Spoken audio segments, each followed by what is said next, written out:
विश्व हिंदू परिषद के तत्वाधान में आयोजित हिंदू स्वाभिमान जागरण संत यात्रा का पड़ाव बुधवार को नारायणपुर जिला मुख्यालय पहुंचा, जहां शिव मंदिर के पास सर्व समाज के सैकड़ों नागरिकों द्वारा पदयात्रा में आए संतों का भव्य स्वागत किया।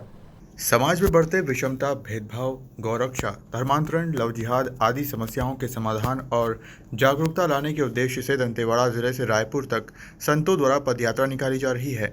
संतों की पदयात्रा का पड़ाव नारायणपुर जिला पहुंचा है, जहां सर्व समाज के नागरिकों और स्कूली बच्चों ने संतों पर पुष्प वर्षा कर उनका स्वागत किया है।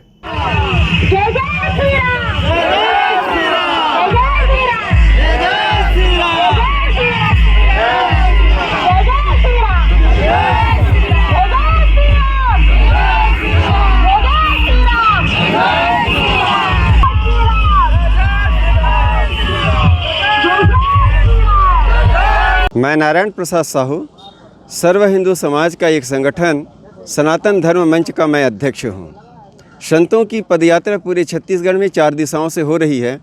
उसके अंतर्गत नारायणपुर में जो संतों की पदयात्रा आज नगर प्रवेश की है, वो दक्षिण दिशा से आई है, जिसकी शुरुआत भद्राचलम रामारम से होते हुए बस्तर के विभिन्न भागों को छूते हुए वहाँ से पदयात्रा गुजरते हुए आज नारायणपुर नगर में प्रवेश की है और सर्व हिंदू समाज सनातन धर्म मंच के बैनर तले एक होकर के उनका स्वागत अभिनंदन किया है। आज की जो भीड़ है, लोगों की श्रद्धा को देखते हुए बस यही बात कहा जा सकता है कि पूरा नगर एक होकर के, सर्व सनातनी एक होकर के संतों की पदयात्रा के माध्यम से अपने मूल सनातन धर्म की एकता का संदेश दे रहा है।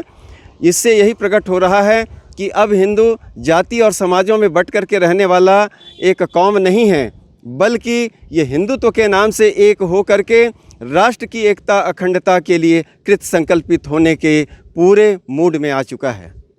जी, अगर अनुभव कहा जाए तो नारायणपुर में बहुत ही भव्य स्वागत किया गया है और अभी शाम को 8 बजे इसकी सभा भी है।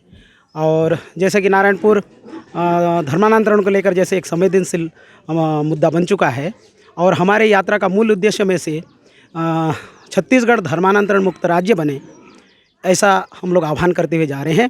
और जितने भी हमारे धार्मिक सनातन परंपरा को लेकर जो समस्याएं हैं, जैसे हमारे धर्म ग्रंथों का अपमान करना या पूजा पद्धति इत्यादि का अपमान करना, फिर लव जिहाद है, लैंड जिहाद है, जनसंख्या असंतुलन है, इन सारी बातों को लेकर के हम लोग सोचते हैं कि हमारा भारतवर्ष हिंदू राष्ट्र घोषित हो और हिंदू राष्ट्र घोषित होते ही इन सारे समस्याओं का समाधान होगा। इसी उद्देश्य को लेकर के हम लोग निकल पड़े हैं और उन उदासीन पड़े हुए हमारे जो सनातनी समाज है उनको हम जगा रहे हैं, संगठित कर रहे हैं।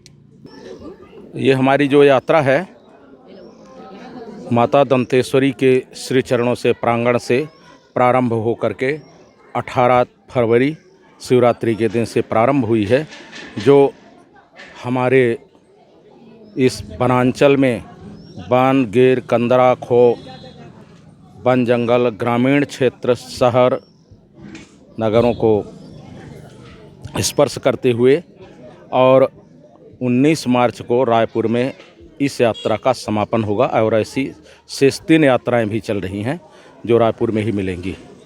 इस यात्रा का उद्देश्य क्या है?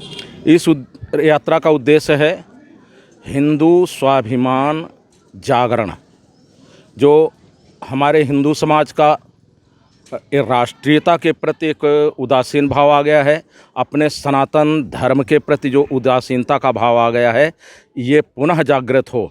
और जब हिंदुओं का स्वाभिमान जागृत होगा तो हमारे भारतवर्ष के उत्थान का विश्व पटल पर विश्व गुरु के उच्चतम सिंहासन पर हमारी भारत माता विराजमान होगी।